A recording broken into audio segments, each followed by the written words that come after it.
after canceling 8 of the 12 live service games Sony promised to release by current year. So how many have released? Concord did release and was canceled. Does Helldivers 2 count as part of this? Because if it does, then the other two would be Marathon and Fair Games, both of which are delayed into next year. So they canceled 8. They released 2. One of them was successful. The other one was shut down less than 2 weeks after launch. And they delayed 2 past this year. Yeah, Helldivers 2 became a disappointment. Well, it's regardless of the state of the game now, it's still a massive financial success. So you can't argue with that. It was a big success. PlayStation Studios boss says the number doesn't really matter. What is important to me is having a diverse set of player experiences. Oh, you mean like the ones you guys killed in 2018? When you just didn't want to be associated with that type of content? And now you're basically begging for that audience to come back and save you again? Nah, you can go bankrupt. No, I already got a knife in my back in 2018. I got no desire to trust you guys ever again. Nope, you can go broke. I don't want teams to always play it safe. I would like for us, when we fail, to fail early and cheaply. Is that the lesson you learned from Concord? You don't want any more Concords? Oh, God, this is good. At least they learned something from that experience. All right, by the time Sony started printing money, releasing its exclusives onto PC, the company made a name for itself, delivering the biggest and best single-player games on the market. Only if you're into walking simulators. It's run solo piss-poor exclusives from Bloodborne to The Last of Us Part 2 was so strong it blew Microsoft's console strategy out of the water. Well, that was already at a time when Microsoft was pivoting to Game Pass. So Sony never actually beat Microsoft. Microsoft just left the fight.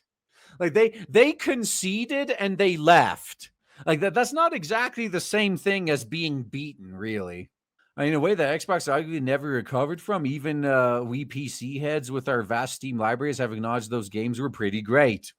You seriously called The Last of Us Part 2 pretty great? Dude, The Last of Us Part 2 isn't fit to lick Bloodborne's boots. Fucking seriously. Yet for the piss nickel, Sony decided it would almost completely ignore that legacy, instead be all about live service. Hey, at least they didn't do to their single-player games what they did to fan service in 2018 and outright ban it from the platform. At least they didn't do that yet.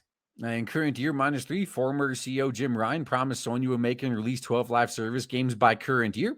As of 2025, only one. Yeah, Helldivers 2 was one of them. That's what I thought.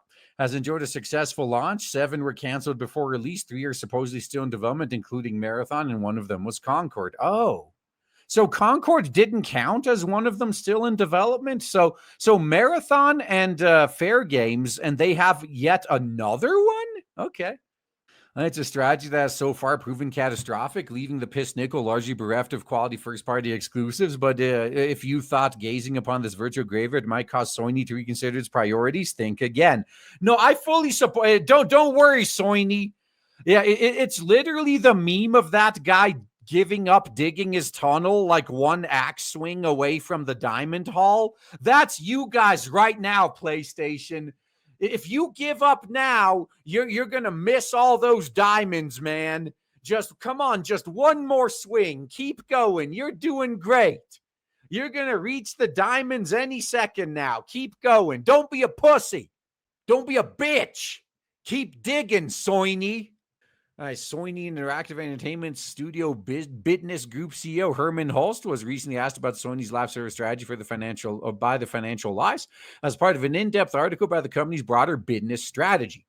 The number of live service releases is not so important. What's important is to me is having a diverse set of play experiences and a set of communities. Then why the fuck did you kill them in 2018? You had that. And you see, this is basically PlayStation pulling a Disney. Like, you know how Disney had the boy market on lockdown with Star Wars and Marvel? and then they destroyed it. And now they're like, well, how do we appeal to boys? Like, this is basically PlayStation. They had a diverse set of experiences and communities in 2018. They fucking killed them. And now they're like, oh my God, how do we get them back? They're not coming back. There might be a few cucks that are willing to come back, but almost everyone that lived through the 2018 backstabbing, like, I, for one, will never give PlayStation money again. I don't care if it's a first-party game or a third-party game they're just publishing. I am never giving PlayStation money again. If I see a trailer and the PlayStation logo pops up, instantly tuning out. It's like, nope, I don't care. They could release full-blown fucking hentai that is targeted at all of my fetishes. And I'm still going to sail the seven seas for it if I play it at all, because I am not giving PlayStation money again. Like, they thoroughly burned that fucking bridge and then nuked the ashes from orbit in 2018. And also, another important thing to remember here, this Herman Hulst idiot, he was Concord's biggest cheerleader. He was the guy that was convinced that Concord was going to be their Star Wars. He was the one that pushed Concord harder than anybody. Is that the person whose opinion you want to trust on anything? What will the kids say? This ain't it. Man, the fact that they didn't fire this regard after what happened with Concord is like, that's baffling to me. Imagine losing your employer $400 million and they don't shit can you on the spot. And instead of changing strategy to avoid massive live service failures like Concord and cancellations like The Last of Us Online, Hulst said he basically wants Sony to fail better. I don't want teams to always play it safe, but I would like for us, when we fail, to fail early and cheaply. Yeah, that is basically the wound he's still carrying from Concord. Because Concord didn't fail early or cheaply. Well, it failed early as in terms of release, but not development cycle. All right, to change these massive failures into smaller failures, Hulst says PlayStation has implemented several new safeguards, such as more rigorous and more frequent testing in many different ways. Yeah, how about you actually listen to the gamers' opinions instead of your fucking feminist focus groups? You might have seen a lot more success. It's too late now, since the communities, who you'd be relying on don't trust you anymore. God, man, like, I'm just thinking, like, the only way they could ever hope to regain any of that trust is if Sony did to PlayStation what Elon did to Twitter.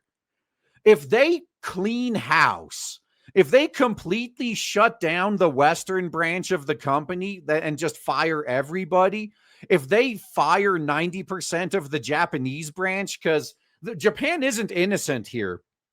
It was the Japanese branch that thought it was a good idea to cede power to the Americans.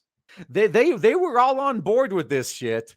So fire everyone in the American branch, everyone in the European branch, fire 90% of the Japanese branch, and replace all of them with competent people that are gamer approved.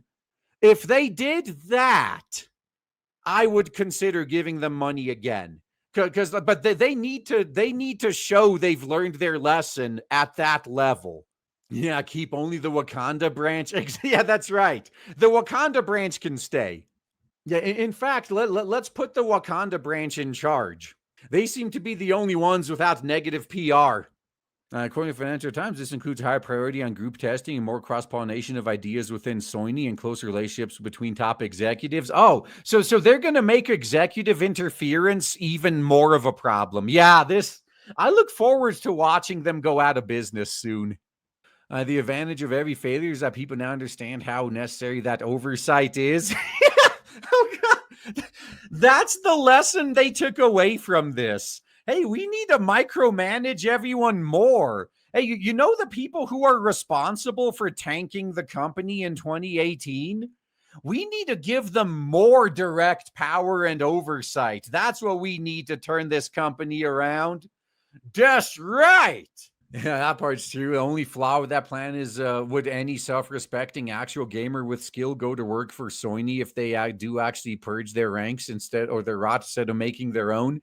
Yeah, that is always the that's the conundrum you face when it comes to good developers.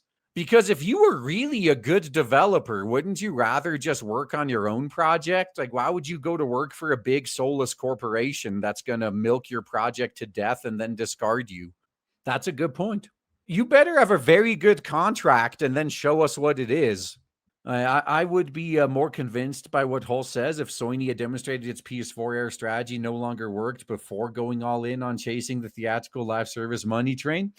Those glossy single player titles were often enormously expensive to make. Selling games in general has become significantly harder over the last 5 years. But while Spooderman 2 may have been a commercial disappointment, I'm glad they're finally admitting that. God of War Ragnarok was the fast-selling piss nickel title to launch in current year -3. It sold over 50 million copies a full year before it came to PC in September of last year. Yeah, it sold like, I think Spider-Man 2 sold 11 million. So yeah, I guess God of War sold 4 million more. Good on them, I guess. But yeah, I don't think they're going to learn their lesson for very long. If they do, though, they're not going to. I mean, their memories are pretty bad. Like they got the memories of goldfish. Yeah, not just fire, but sue the ones that made the bad decisions. Oh yeah, like, especially the Japanese executives. Every single member of the Japanese executive team that thought it was a good idea to move PlayStation headquarters to California, they need to have their personal fortunes seized and they need to be sued into bankruptcy.